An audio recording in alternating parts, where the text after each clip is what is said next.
কিরে মা, ছেলেটা কি? কেন না বাবা, ও তো আমার ফ্রেন্ড।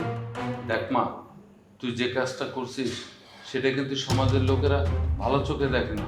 তুই অন্যায় করছিস, ভুল পথে পা দিচ্ছিস। কোন সমাজের কথা বলতেছো বাবা? সমাজ আমাদের খাওয়ায়, আমাদের পড়ায়। আজকে যে এত সমস্যা, সমাজ আসছে আমাদের দেখতে। এই যে তুমি অসুস্থ, 2 টাকা দিয়ে কি সাহায্য করছে? তোমারে দেখতে আসছে। তুমি যে সমাজের কথা বলো, কোন সমাজের কথা বলো তুমি? দেখ মা, সমাজের কথা বাদ দিলাম, তুই যে কাজ করছিস সেটা তো অন্যায়। বাবা শোনো, তোমার একটা কথা বলি। আমি যে অন্যায় পথে কেন কাজ করি তুমি জানো? তোমাকে যে ডক্টরের কাছে নিয়ে গেছি, ডক্টর রিপোর্ট দেখে কি বলেছে জানো? না, কি বলছে? বাবা, তোমার হার্টের সমস্যা ধরা পড়ছে, সেখানে অপারেশন করতে 2 লক্ষ টাকা লাগবে। ভালো পথেও তো ইনকাম করা যায়। তোমার কি মনে হয় বাবা আমি ভালো পথে ইনকাম করার চেষ্টা করিনি? আমি শত শত জায়গায় চাকরির জন্য গিয়েছি। কি চেয়েছে জানো? হয় আমার শরীর, নাই ঘুষ। ঘুষ দেওয়ার সামর্থ্য আমার নাই, কিন্তু দেহ দেওয়ার সামর্থ্য আমার আছে।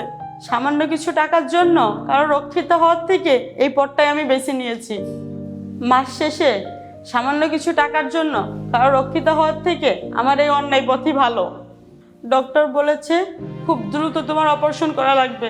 এই অল্প সময়ের মধ্যে এত টাকা জোগাড় করার জন্য এই রাস্তা ছাড়া আমি আর অন্য কোনো রাস্তা খুঁজে পাইনি। আমি সব কিছুই করেছি তোমার জন্য, যাতে তুমি ভালো হয়ে যাও, সুস্থ হয়ে যাও। মারে, আমি সব বুঝতে পারছি। তুই আমার অপারেশনের জন্য, তোর বাবাকে বাঁচানোর জন্য এই পথ বেছে নিয়েছিস। দেখ, তুই যে পথে পা বাড়াইছিস, এতে তোর জীবনটাও তো নষ্ট হয়ে যাচ্ছে, ধ্বংস হয়ে যাবে।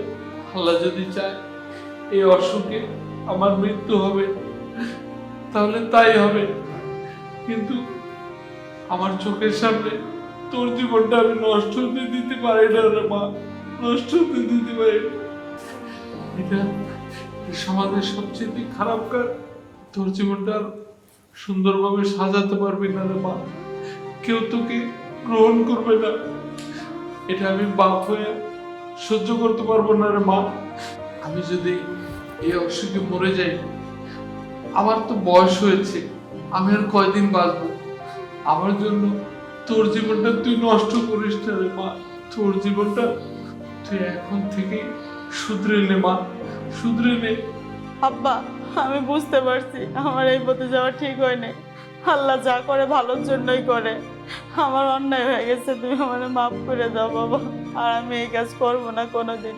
মানে তুই আমার কথা দে, তুই আর এই ভুল পথে যাবি না।